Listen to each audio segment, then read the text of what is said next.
اگر وہ کشمیری لوگوں کو اپنا مانتے ہیں, ہم ان کو گلے سے لگانا, تو پھر ہمارے ساتھ بھید بھاؤ کیوں؟ تو یہ جو الیکشن یہ ہمارے دباؤ کی وجہ سے ہوا, جو عمر صاحب نے دباؤ ان پر ڈالا, جو ڈاکٹر فاروق عبداللہ نے دباؤ ان پر ڈالا کہ یہ الیکشن ہے, ہمارا حق ہے, ہمارے بھی وہاں پہ راجیہ سبھا میں ممبرس ہونے چاہیے تاکہ وہ کشمیر نیشنل کانفرنس ممبرس کو بھیجے گی اور کیا نیشنل نامنیٹ کرے گی. نہیں نامنیٹ تو ہم الیکشن میں حصہ لیں گے, ہمارے پاس اس پہ کوئی الائنس ہوگا؟ آئی ڈونٹ تھنک, کرنی بھی نہیں چاہیے. یہ میری ذاتی رائے ہے, میں پارٹی کا جو فیصلہ ہوگا میں اس پر ہوں, مگر میری ذاتی رائے ہے کسی کے ساتھ الائنس نہیں کرنی چاہیے. وہ پھر ہمیں مطلب اس طریقے سے نہیں لیتے ہیں, اور جس طریقے سے ہم نے کانگریس کو یہاں پہ مطلب ہر جگہ پہ سیٹیں دلوائی, اپنے کینڈیڈیٹس کو ہم نے ریجیکٹ کیا, ان کو بولا آپ لڑو, اور آج وہی لوگ ہمارے خلاف بولتے ہیں. آپ نے دیکھا جو ہارے ہوئے نمائندے ہیں دیوسر کی کانسٹیچوئنسی کی میں بات کروں گا یا باقی علاقوں کی, انہوں نے اوپنلی عمر صاحب کی مخالفت کی. کیا ہم ان کے ساتھ الائنس کرنے کے لائق ہیں؟ میں کہتا ہوں میری ذاتی رائے ہے, ہم ان کے ساتھ الائنس کرنے کے قابل نہیں ہیں, ہم نہیں کریں گے الائنس. مجھے لگتا ہے یہ میری ذاتی رائے ہے. اوپر کا کیا فیصلہ ہوگا میں اس پر مطلب کچھ کمٹ نہیں کروں گا, نہیں کمٹ نہیں کروں گا. ٹپکری میں وہ ان کا لفظ ہے, میرا مطلب اس پر بحث نہیں کروں گا یا کمٹ نہیں کروں گا. اچھا, ہارٹی کلچر کا جہاں تک تعلق ہے بہت بڑا سیکٹر ہے, اور اگر ہم ساؤتھ کشمیر کی بات کریں, اسپیشلی اننت ناگ اور کلگام کی بات کریں, ہمارے پاس یہاں کولڈ سٹور نہیں ہے جو وقت کی اہم ضرورت بھی ہے. اور ہم نے دیکھا کہ ریسنٹلی جس طرح سے گروورز پریشان ہو گئے, راستے میں مال پڑا رہا, تو آپ چاہتے ہیں اور نیشنل کانفرنس اسپیشلی سرکار چاہے گی کہ یہاں پہ کہیں نہ کہیں کولڈ سٹورز کا جو ہے وہ کہیں نہ کہیں اسٹیبلش کیا جائے تاکہ گروورز کو کسی نہ کسی طریقے سے فائدہ ہو. بالکل. دیکھو نا, میں پہلے بھی کہہ چکا ہوں, یہاں پہ اکثر لوگ کہتے کہ ٹورزم کا ہمیں نقصان ہوا پہلگام واقعے کے بعد, مگر میں مانتا ہوں کہ پہلگام واقعے کے بعد جو ٹورزم کا یہاں پہ پورے جموں کشمیر کا نقصان ہو گیا, تو ٹورسٹ یہاں پہ نہیں آئے. مگر میری ذاتی رائے ہے کہ ٹورسٹ انڈسٹری پہ 10% لوگ یہاں پہ پلتے ہیں. ایک تو شراب والے, ہوٹل والے, اور دوسرا یہ ہاؤس بوٹ والے. 90% یہاں پہ ایگریکلچر اور ہارٹیکلچر پہ ہے. اگر اس کو ہم کمزور کریں گے, سمجھو جموں کشمیر لوگ جو ہے نا مطلب کمزور ہو گئے. اس کو دیکھو, میں خود بھی دیکھ رہا ہوں, میں نے خود بھی مانیٹر کیا. آنریبل منسٹر ہمارے ساتھ تھے, ہم اکٹھے گئے تھے وہاں پہ, چیف منسٹر بھی آئے, چیف منسٹر صاحب بھی آئے, اور ہم پیدل دورہ کیا وہاں پہ. ہم نے 13 کلومیٹر ہم پیدل چلے, رام بن گیا, بانی حال گئے, آپ بھی ساتھ تھے. اور وہاں پہ میں نے خود دیکھا وہاں پہ جو پیچ تھا 50-60 میٹر کا پیچ, وہ اس سے زیادہ نہیں تھا. اس کو وہاں پہ کام نہیں شروع ہوا تھا. اور میں نے جو national high way authority of India, میں نے اس کو کہا, میں اس کو بورڈر ڈالو, اس کے بعد باجو ڈالو, اس کے بعد آئرن شیٹس ڈالو. آپ کے پاس فنڈس ہے, یہ نیشنل ہائی وے ہے, فنڈس ہے آپ کے پاس, کوئی گاڑی بمپنگ نہیں کرے گی. مگر تب بھی وہ تاس سے مس نہیں ہو رہے تھے. ٹیوب ایک بند تھا, وہاں پہ کام شروع نہیں ہوا تھا. جب ہم نے 850 گاڑیاں آپ کے سامنے وہاں پہ جب کراس کرائی, 850 گاڑی رام بند, اور جب ہم ادھمپور سے لوٹے تو وہاں پہ کاجگنڈ تک کوئی گاڑی ہمیں نہیں دکھی, نہ ٹرک نہ کوئی چھوٹی گاڑی, کوئی. مگر ہم نے دیکھا, میں نے آئی جی سے بات کی, جاویدار صاحب نے بات کی, اور میں نے بات کی. وہاں پہ آئی جی صاحب نے کہا کہ نہیں جی یہاں پہ کرائسس ہے کشمیر میں, پہلے ہم ان کی وہاں کی گاڑی وداؤٹ اینی مطلب کچھ ادھر کی باتیں کرنے کے بغیر, میں کہتا ہوں کہ یہ ڈیلیبریٹ ایکٹ ہے کہ یہاں کی جو ہارٹیکلچر انڈسٹری کو, یہاں کے لوگوں کو غربت میں ڈالنا, وہ کٹورا لے کر 1931 پر آ جائے. اب آپ کی سرکار ہے, کولڈ سٹور کی میں بات کر رہا ہوں. نہیں, کولڈ سٹور کی بات میں بعد میں کروں گا. اور ان کو یہ سوچنا چاہیے, وہاں سے گاڑیاں آتی ان کو ڈیلیبریٹلی روکا جاتا ہے تاکہ یہاں پہ گاڑیوں کی کرائسس ہو. یہ ڈیلیبریٹ ایکٹ ہے, پتہ نہیں کون لوگ ہیں اس میں, کیونکہ یہ چاہتے ہیں, شاید چاہتے یہ کہ ہماچل کا جو فروٹ ہے وہاں پہ اس کو مارکیٹ بنایا جائے. اس کا مارکیٹ نہیں بنے گا. جموں کشمیر کا جو کشمیر کا سیب ہے, اس کا اپنا اللہ نے مارکیٹ بنایا ہے. اس کو بنانے والا کوئی نہیں, اس کو اللہ تعالیٰ نے مارکیٹ بنایا ہے.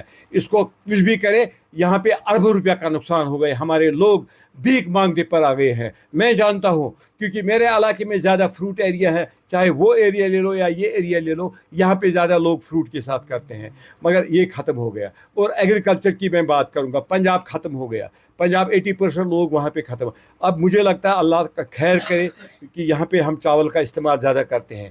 لوگوں کو میری میسیج یہی ہوگی, دھیان زیادہ دے دو خود کام کرنے پر, خود مطلب یہاں پہ جو فصل ہے فصل اگانے کی کوشش کرو, دان ہو, پیڑی ہو اور باقی سبزیاں ہو, خود کرو, تاکہ ہم کسی کے ہاتھ جب سے جس طریقے سے شیر کشمیر شیخ محمد عبداللہ نے کہا تھا کہ آپ اتنا خود کفیل بنو, کسی کے سامنے ہاتھ مت پھیلاؤ.